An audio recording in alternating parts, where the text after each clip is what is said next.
I arrived home unexpectedly on Christmas Eve and saw my 10-year-old daughter trembling on the porch in the freezing 1.7 degrees Celsius air without a blanket. When I rushed inside, I discovered my wife with her lover by the roaring fire, and they had deliberately locked her out. The digital thermometer on the dashboard of my Audi Q7 read exactly 1.7 degrees Celsius as I turned onto the long, winding gravel driveway of our estate in Westchester County. It was 9:14 p.m. on December 24th, Christmas Eve. I wasn't supposed to be there. I was supposed to be in a boardroom in Tokyo, closing a merger for the logistics firm where I serve as chief financial officer, a deal worth $450 million that had required 6 months of grueling negotiations. But the Japanese counterparts had signed early at 2 p.m. local time, and I had managed to secure the last seat on a direct flight to JFK, landing 3 hours ago. I hadn't called my wife, Victoria. I wanted to surprise her and our 10-year-old daughter, Lily. I had a vision in my head of walking through the front door, the smell of pine and cinnamon greeting me, my girls sitting by the fire opening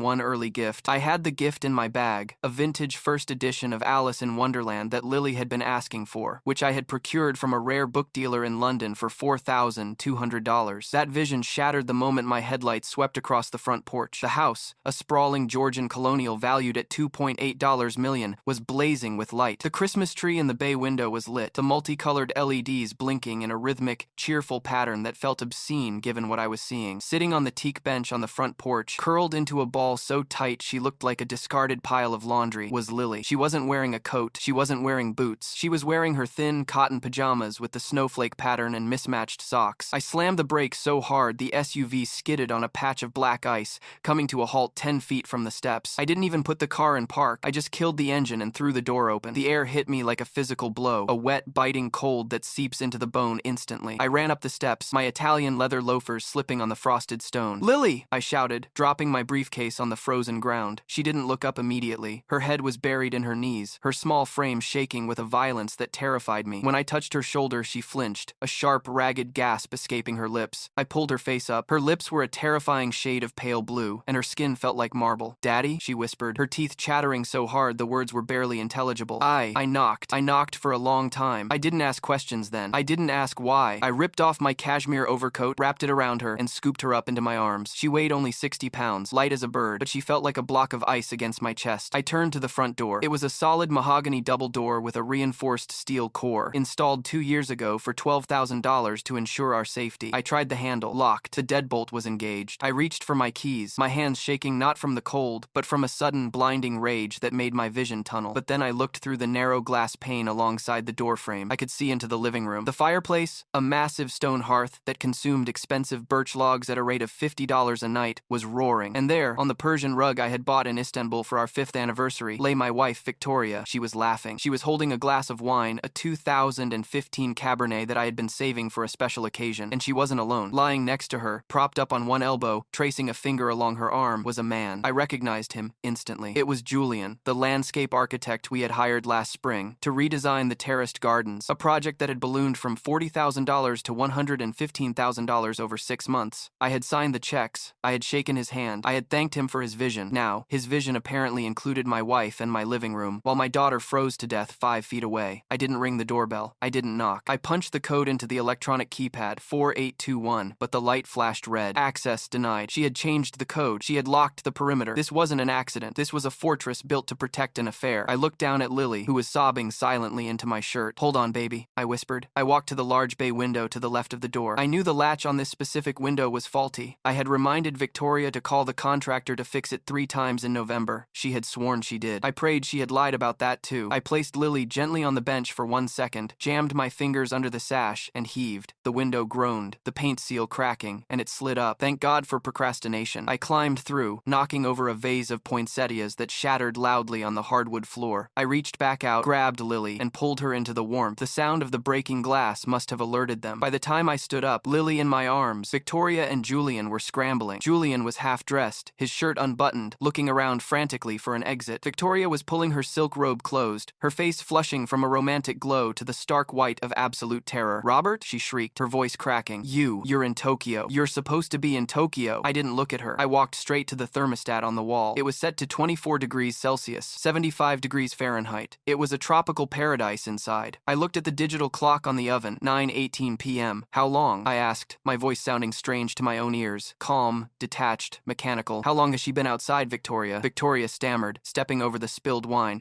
She went out to look for Santa. I didn't know. I thought she was in her room. Robert, please, let me explain. This isn't what it looks like. I looked at Lily. She was starting to feel warm, which meant the pain was starting. She whimpered, burying her face in my neck. She knocked, I said, pointing at the heavy door. She said she knocked for a long time. The TV is off. The music is low. You would have heard her. Unless you didn't want to hear her. Julian tried to speak then. He held up his hands in a placating gesture, displaying a gold watch that looked suspiciously like the one missing from my dresser drawer last month. Look, man, he started, his voice dripping with false bravado. We didn't know the kid was out there. It's a big house. Let's all just calm down. I turned my gaze to him. I am 6'2". I run 5 miles a day. I box on weekends to manage the stress of high-stakes corporate finance. Julian was fit, but he was soft. He was ornamental. Get out, I said. You have exactly 30 seconds before I beat you into a coma and call the police to report a home invasion. And take off my watch. He looked at his wrist, then at me, his eyes widening. He scrambled for his coat, unbuckling the watch with trembling fingers and dropping it on the coffee table. He ran out the front door, leaving it wide open to the night. I didn't close it immediately. I wanted the cold air to hit Victoria. I wanted her to feel a fraction of what Lily had felt. I walked to the kitchen, grabbed the phone, and dialed 911. Robert, don't. Victoria lunged for the phone, grabbing my arm. Don't call the police. Think about my reputation. Think about the neighbors. We can handle this as a family. I pulled my arm away with enough force that she stumbled back against the granite island. We are not a family, I said, putting the phone to my ear. We are a crime scene. To the operator, I gave the address and the situation with clinical precision. I have a 10-year-old female. Exposure to sub-freezing temperatures for an unknown duration. Signs of stage 1 hypothermia. I need an ambulance immediately. I hung up and carried Lily to the sofa, grabbing the cashmere throw blanket $800, Loro Piana, that Victoria had been lying on, shaking it out to remove the scent of her lover, and wrapping it around my daughter. Victoria stood in the middle of the room, weeping now. Not tears of remorse for her child, but tears of a narcissist whose carefully curated reality had just been set on fire. I didn't lock her out, she sobbed, trying to approach us. She must have sleepwalked. You know she sleepwalks, Robert. Why are you doing this to me? She hasn't sleepwalked since she was 4, I replied, checking Lily's pulse. It was thready and fast, and she was awake. She was terrified. She was freezing, and the door was deadbolted. The keypad was disabled. You secured the perimeter so you wouldn't be disturbed. You chose your pleasure over her survival. The siren's wail cut through the night air 3 minutes later. The flashing lights illuminated the living room, casting harsh, rotating shadows across the scene of domestic wreckage. When the paramedics arrived, 2 men I recognized from the community charity drive I had sponsored last year. They wasted no time. They took Lily's vitals. Body temp is 35 degrees. One of them, a man named Miller, announced. She's hypertensive. We need to get her to the ER to warm her up gradually and check for frostnip on her extremities. As they loaded her onto the stretcher, Victoria tried to follow. I'm her mother, she declared, wiping her eyes and attempting to assume the role of the concerned parent. I'm coming with her. I stepped between her and the stretcher. I placed a hand on her chest, pushing her back gently but firmly. No, I said. You are not. She looked at me with genuine shock. You can't stop me. I have rights. You forfeited your rights when you left her in 1.7-degree weather to sleep with the gardener, I said, loud enough for the paramedics and the 2 police officers who had just walked in to hear. Officer Hernandez, a veteran cop with eyes that had seen too much, looked from me to Victoria, then to the wine glasses on the table. Sir, is there a problem here? He asked. Yes, officer, I said, pulling my business card from my pocket and handing it to him to establish my identity. I would like to file a report for child endangerment and negligence. My wife locked our daughter out of the house in freezing temperatures while she was incapacitated by alcohol and company. I want a full documentation of the scene. Victoria gasped. That's a lie. He's lying. He's abusive. Officer Hernandez looked at the broken vase, the open window, and the terrified child on the stretcher. Then he looked at Victoria's silk robe and the second wine glass. Ma'am, he said, his voice flat, why don't you stay here and tell us your side of the story while the father goes with the child? We need to secure the scene. I climbed into the back of the ambulance with Lily. As the doors closed, shutting out the sight of my wife arguing with the police on our front lawn, I felt the first crack in my composure. I took Lily's hand. Her fingers were starting to turn pink, a painful sign of blood returning to the capillaries. I'm sorry, Daddy, she whispered again, a tear sliding down her cheek. I just wanted to see if the reindeer were coming. I didn't mean to be bad. You were not bad, Lily, I said, my voice breaking. You were brave. You are the bravest girl I know, and I promise you, you will never be locked out again. The ride to Westchester Medical Center took 12 minutes. In those 12 minutes, the shock began to recede, replaced by a cold, methodical planning that I usually reserved for hostile takeovers. I began to catalog the last 15 years of my life. I had met Victoria at a gallery opening in Soho. She was beautiful, charming, and seemed to adore the ground I walked on. I was an investment banker then, working 80-hour weeks. She was the light in my gray world, but the cracks had appeared early, cracks I had papered over with money and denial, the constant demand for upgrades, the house, the cars, the jewelry, the way she would sulk for days if I didn't buy her the specific diamond bracelet she wanted for her birthday, the way she treated hated the service staff, dismissive and cruel. I had told myself it was just her high standards. I had told myself that as long as she was a good mother to Lily, I could endure the materialism. I realized now, sitting in the back of an ambulance smelling of antiseptic and diesel, that she had never been a good mother. She was a performative mother. She was the mother who posted photos of Lily on Instagram with captions like, "My mini-me and best friends," but hired nannies to do the homework and the bedtime routines. She was the mother who bought Lily expensive dresses, but complained when Lily wanted to play in the mud. I had been the provider, yes, but I had also been the enabler. I had funded the cage she built for us, but the funding stopped tonight. At the hospital, the ER physician, Dr. Evans, was thorough. He was a man in his 50s with kind eyes and a no-nonsense demeanor. He examined Lily, documenting the temperature, the duration of exposure estimated at 45 minutes based on Lily's statement, and the physical signs of distress. "She's lucky," Dr. Evans told me in the hallway while Lily slept under a heated blanket. Another 20 minutes, and we would be talking about severe hypothermia and potential cardiac arrhythmia. As it is, she has chilblains on her toes and fingers. It's going to be painful for a few days. He paused, looking at his clipboard. "Mr. Reynolds, I am a mandatory reporter. Given the circumstances, the lockout, the lack of appropriate clothing, the mother's distraction, I have to file a report with Child Protective Services." "I understand," I said, nodding. "I want you to. I want everything documented. Every bruise, every shiver, every degree of temperature lost. Can you print a copy of your initial intake notes for me? I need them for my lawyer." Dr. Evans looked at me, assessing my state. He saw a man in a wrinkled suit with bloodshot eyes, but he also saw a father who was preparing for war. "I can do that," he said, "and I can keep her here for observation overnight. It's medically justifiable, and it keeps her in a safe environment until you sort out the housing situation." "Thank you," I said. "She stays with me, always." I sat in the plastic chair next to Lily's bed, watching the heart monitor beep. It was 11:45 p.m. Christmas Eve was almost over. I pulled out my phone. I had 37 missed calls from Victoria, 12 text messages ranging from begging, "Please pick up, I love you," to threatening, "I'll tell everyone you abandoned us." I didn't reply. I opened my contacts and scrolled to S. Sterling, Arthur, my personal attorney and a man who was widely considered the most ruthless divorce lawyer in the state. I knew he would be at his chalet in Aspen, likely drinking vintage bourbon. I didn't care. I dialed. He picked up on the third ring. "Robert?" His voice was rough, surprised. "It's midnight. Merry Christmas. Is the merger in trouble?" "The merger is fine," I said, my voice steady. "I need you to file an emergency ex parte motion for sole legal and physical custody of Lily. First thing tomorrow morning. I don't care that it's Christmas. Wake up a judge." There was a pause on the line. The professional shift in Arthur's tone was audible. "What happened?" "Victoria locked Lily out of the house in 1.7-degree weather for 45 minutes while she was with a lover. Lily is in the hospital with hypothermia. I have a police report number and a CPS case number pending." Arthur let out a low whistle. "Jesus, Robert, is the girl okay?" "She will be. But Victoria is done. I want her out of the house. I want her accounts frozen. I want a restraining order." "Okay," Arthur said, the rustle of papers in the background indicating he was already moving. "The lockout gives us grounds for immediate exclusive occupancy of the marital residence. It's domestic violence by proxy, child endangerment. I can get a judge to sign a temporary order by 10 a.m. tomorrow. Do you have proof?" "I have the paramedics," I listed. "I have the police report. I have the ER doctor's testimony. And I have the security logs from the house alarm system, which I am accessing right now." I switched apps on my phone to the smart home interface. I pulled up the activity log. 2014, front door locked, user, Victoria. 2015, alarm mode, stay motion sensors, bypass. 2045, keypad attempt, failed user, Robert. There it was, the digital footprint of her negligence. She had deliberately armed the system to keep people out, trapping Lily outside. "I have the logs," I told Arthur. "She changed the code and armed the system while Lily was outside. That's intent," Arthur said grimly. "That moves it from negligence to malice. Robert, this is going to be a bloodbath. She will fight. She will claim you were absent. She will claim you neglected them." "Let her try," I said, looking at Lily's sleeping face. "I have the receipts. I have every flight log, every wire transfer, every nanny invoice. I have spent 15 years building a fortune to give them a perfect life. I will spend every penny of it to destroy her if I have to." I hung up the phone. The hospital room was quiet, save for the hum of the heater. I stood up and walked to the window, looking out at the parking lot where snow was starting to fall. It was Christmas Day now. I thought about the first edition of Alice in Wonderland still sitting in my briefcase in the car. Lily wouldn't get to open it under the tree this morning. She would open it in a hospital bed. The rage flared again, hot and consuming, but I pushed it down into the engine room of my mind. Rage is a fire that burns you out. I needed to be ice. I needed to be the cold, hard steel of a procedural guillotine. I walked back to the chair, opened my laptop, and began to write. I didn't write a diary entry. I wrote an affidavit. I detailed the arrival, the temperature, the clothing, the locked door, the lover, the wine. I wrote until my fingers cramped. At 6 a.m., Lily woke up. She looked groggy, her eyes puffy. "Daddy?" she croaked. "I'm here, sweetie," I said, closing the laptop. "Merry Christmas." She looked around the sterile room. "Santa didn't come," she whispered, her voice trembling. "Santa knows exactly where you are. car, I said, stroking her hair. And he knows you were a very good girl. He left your present with me. I went out to the car and retrieved the book. When she opened it, her eyes lit up, tracing the gold leaf on the cover. It's beautiful, she said. Mommy said books were boring. She wanted to get me clothes. Mommy was wrong, I said. Books are freedom. Just then, my phone buzzed. It was a notification from the bank. Transaction declined. Neiman Marcus Online, $2,400. Victoria was shopping. While her daughter was in the hospital with hypothermia, she was trying to buy a handbag online to soothe her nerves. She didn't know yet. She didn't know I had called the fraud department at 4 a.m. and reported all joint cards as compromised. She didn't know that the locks on the house were being digitally rekeyed by the security company as we spoke. She thought this was a fight. She thought we would yell, she would cry, I would sleep in the guest room, and eventually, I would buy her something to make peace. She didn't know that the war was already over. She was just the last one to hear the ceasefire. I looked at the declined notification and smiled. It was the first time I had smiled in 12 hours. Who is that? Lily asked. Nobody, I said, putting the phone away. Just a spam caller. Now, shall I read to you? Alice was beginning to get very tired of sitting by her sister on the bank. I began to read, my voice steady and low, anchoring my daughter to the world, while outside, the storm of my making was gathering speed, ready to break upon the woman who had dared to hurt her. The notification on my phone screen, transaction declined, was the opening bell of a siege that would last exactly 14 months, 3 weeks, and 2 days. It was 10:15 a.m. On Christmas morning when my lawyer, Arthur Sterling, called back. His voice was no longer rough with sleep. It was sharpened by the specific adrenaline of a litigator who has secured a kill shot. Judge Halloway signed the emergency order, Arthur said, the sound of a fax machine humming in the background. You have temporary sole legal and physical custody pending a hearing on January 4th. You also have exclusive occupancy of the marital residence. The order specifically cites imminent danger to the minor child based on the medical report. I have a process server, a man named specialized in high-conflict deliveries, en route to the house now. He'll meet you there. I hung up and looked at Lily, who was finishing the hospital gelatin with a grimace. Ready to go home, Bug? I asked. She looked up, fear flickering in her eyes. Is Mommy there? Mommy is going on a trip, I said, keeping my voice level. It will just be us. I dressed her in the spare clothes the hospital social worker had provided, a pair of donated sweatpants and a thick wool sweater because her pajamas had been cut off her the night before. I carried her to the car, buckling her into the back seat of the Audi, and turned up the heat to 26 degrees Celsius. The drive back to the estate was silent. The snow had stopped, leaving the world white and pristine, a stark contrast to the filth I was about to scrub from my life. When we pulled into the driveway, 2 police cruisers were already there. Officer Hernandez was standing by his vehicle, talking to a man in a trench coat, the process server. I parked the car but left the engine running. Stay here for a minute, sweetie, I told Lily, handing her the iPad. Watch your movie. I stepped out into the biting cold. Officer Hernandez nodded at me. We're here to assist with the civil standby, Mr. Reynolds. We've been briefed on the order. We walked to the front door together. The process server rang the bell. It took a long time for Victoria to answer. When she finally opened the door, she looked disheveled. She was still wearing the silk robe, but her face was blotchy from crying or perhaps from the realization that her credit cards were dead. When she saw the police, her eyes widened. Robert, she asked, her voice trembling. What is this? The process server stepped forward and thrust a thick stack of papers into her hand. Victoria Reynolds, you are served with an emergency protective order and a petition for dissolution of marriage. You have 30 minutes to vacate the premises. She looked at the papers, then at me, stunned. Vacate? This is my house! You can't kick me out on Christmas. Actually, Mrs. Reynolds, Officer Hernandez interjected, his hand resting on his belt. The order grants Mr. Reynolds exclusive possession. If you refuse to leave, you will be arrested for trespassing in violation of a court order. Given the events of last night, I would strongly suggest you comply. Victoria turned to me, her face twisting into a sneer. You bastard. You planned this. You abandoned us for your work, and now you steal my house? I didn't abandon you, I said, my voice clinical. I funded you. And last night, while I was flying across the Pacific to pay for your lifestyle, you locked our daughter in sub-zero temperatures to entertain a landscape architect. The house is incidental. Victoria, I'm taking the life back, she screamed then, a primal sound of entitlement being denied. She ran upstairs to pack. Officer Hernandez followed her to ensure she didn't destroy property or take items listed as marital assets in dispute. I went back to the car and brought Lily inside. We went straight to her room. I closed the door, turned on her white noise machine to drown out the sounds of her mother throwing suitcases down the stairs, and sat with her while she read her new book. 40 minutes later, I heard the front door slam. I walked to the window and watched Victoria drag 2 Louis Vuitton trunks through the snow to her Range Rover. She looked back at the house once, her face a mask of hate, before peeling out of the driveway. I didn't feel relief yet. I felt the heavy burden of the excavation that was about to begin. The house was quiet. I walked into the living room. The wine glasses were gone. She had smashed them in the sink. A petty act of vandalism I noted for the file, but the stain on the rug remained. I called a cleaning service that specialized in crime scenes and emergency remediation. I need a crew here in an hour, I told the dispatcher. I want the living room sanitized. I want the locks changed again, and I want the master bedroom stripped to the studs. The next 2 weeks were a blur of forensic forensic accounting and parental triage. I took a leave of absence from the firm, delegating the Tokyo merger integration to my VP. My full-time job was now the dismantling of Victoria's lies. I hired a forensic accountant, a woman named Sarah Jenkins, who had worked for the FBI's white-collar division. I gave her access to everything: joint accounts, credit cards, the HELOC we had taken out for renovations. Find the leak, I told her. I know about the landscaping bills. I want to know what else she stole. The report Sarah delivered 5 days later was a masterpiece of forensic horror. It wasn't just the $115,000 to Julian for exotic shrubs that never materialized. It was the $22,000 to a life coach